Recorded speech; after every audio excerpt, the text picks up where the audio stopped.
pick up the apples. They enjoy the weather. They enjoy the orchard and stuff, and they're loving it.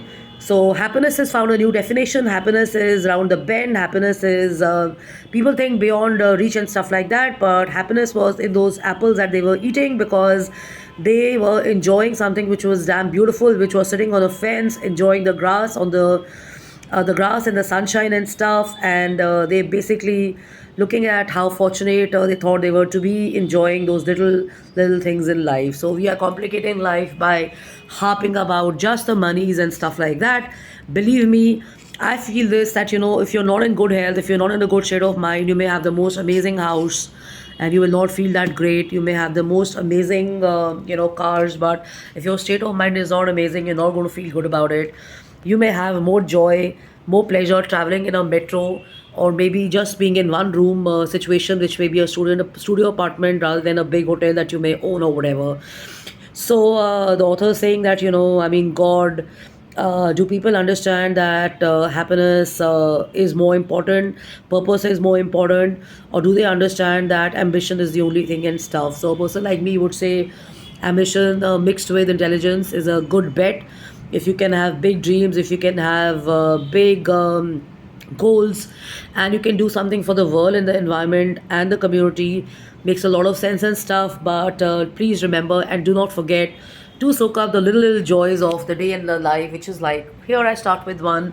And if you were to go to hill stations, and this is one of my most favorite experiences of meeting Dalai Lama twice, and I'd gone to a monastery at Dharamshala. I went to Leh Ladakh and stuff, and believe me, walking in the streets of Leh Ladakh and walking in the streets of Dharamshala gave me much more joy than any expensive hotel or any expensive coffee shop would be. I'm not saying that I don't enjoy going to a coffee shop, I don't enjoy going to classy places and stuff like that. I've grown up on those and stuff like that, but I'm saying that I'm flexible around it, and joy comes to me from simple things like probably the weather, maybe walking in a park, maybe looking at a nice set of children playing and enjoying their games, probably just walking in the street, probably just watching a favorite movie, reading a book, wearing a nice shirt, going for shopping and stuff like that. So avoid complicating your life with definitions of other people's of how joyful they look and how amazing they look. Because many times I've already shared this, you don't even know the stories behind the scene and stuff. So that's that. So I'm not saying that doing your business and earning your monies is not important, but I'm just saying link your happiness to stuff which is readily available. Switch off. If I were to go to a golf club and just watch a game of golf, I would probably feel much happier coming back after meeting my friends and stuff and having just a normal chai or a coffee than actually killing myself sitting in a job or an office or in a relationship where only negativity and unhealthy stuff is being discussed. So whenever you're in a meeting or whenever you're in a personal situation and stuff, start with the agenda. What is your objective of all of that? And if there is no agenda, keep your conversation and your discussions and everything light, and enjoy, and bring out only the positive discussions and stuff like that, because positivity multiplies faster than negativity and stuff. And start wishing and blessing everybody, because when you're blessing, blessing come to you as well. And be honest about your relationships, be honest about what brings you joy. Beauty, happiness, and contentments are state of minds, and they can never be enjoyed, as the author says, except through the vision of afar. The most beautiful painting can look like a cheap state of art or work if you do not have knack for beauty and stuff, and destroy the hope of unfinished dreams in man's heart, and he's finished. So it's very important to have and cherish the future with a vision of achievements and stuff, but not killing yourself in the pursuit of dreams and stuff. And you have to have hope, and when you have hope, you basically have something to look forward to and stuff. And life's greatest inconsistency is the fact that we believe that the central idea is only to look at opportunities in the distance and not look at opportunities or joy and happiness which is available in the present. So love and luck, and take care, have fun, have a blast.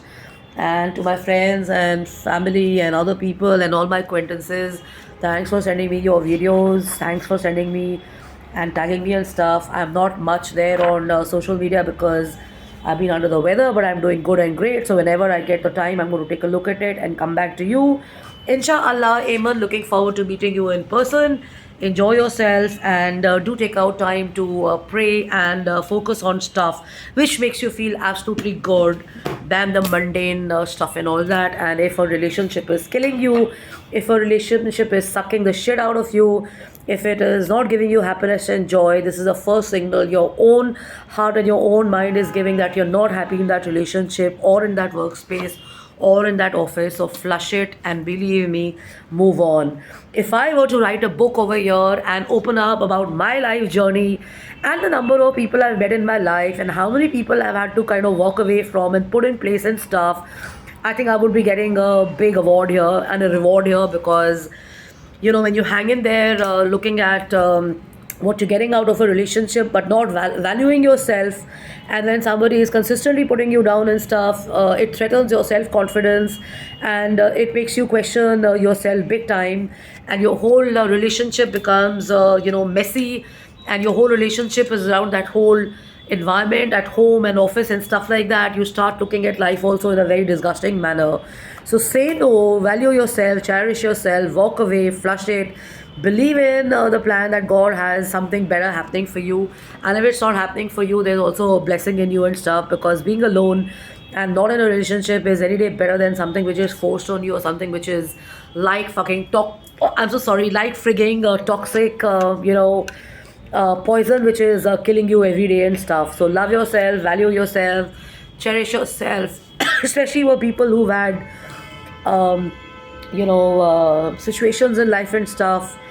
If you can go for therapy, that's great. But if you can hang around with people who give you hope and can look at the positive side of life, try and seeing life and its beauty through the eyes of other people as well. It helps, like I've shared, the psychologist definitely opened up my mind because I wanted to be very sure of what I was saying.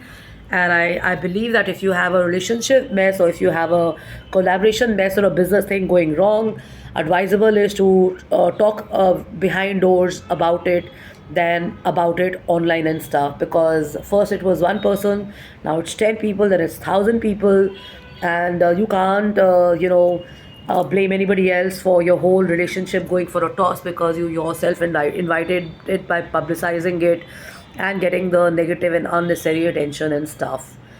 So trying to be smart and trying to be sharp by planning and strategizing launches and stuff like that also bounces back on certain people because they've only looked at it from their point of view of promoting their books and videos and stuff. And I don't want to take the name of the journalists and people I've met in Delhi and they come across as victims to me, but I can also tell you that there are lots of authors and other personalities who've come up above it, and their stories and their journeys make more sense because they give us joy and hope, and they don't make us question the maturities and sensibilities of a lot of people and stuff.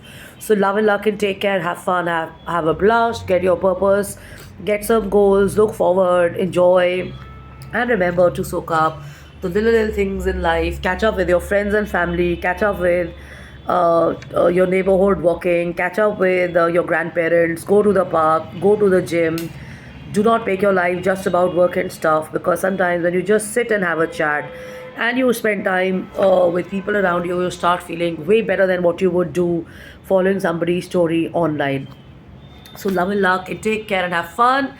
And thanks so much for your messages and your emails. Stay safe, stay sharp, and do send prayers and positive energy to the world. And imagine a billion people doing that for the world. What is a change that can happen? Okay. So love and luck and take care. Bye bye. Cheers.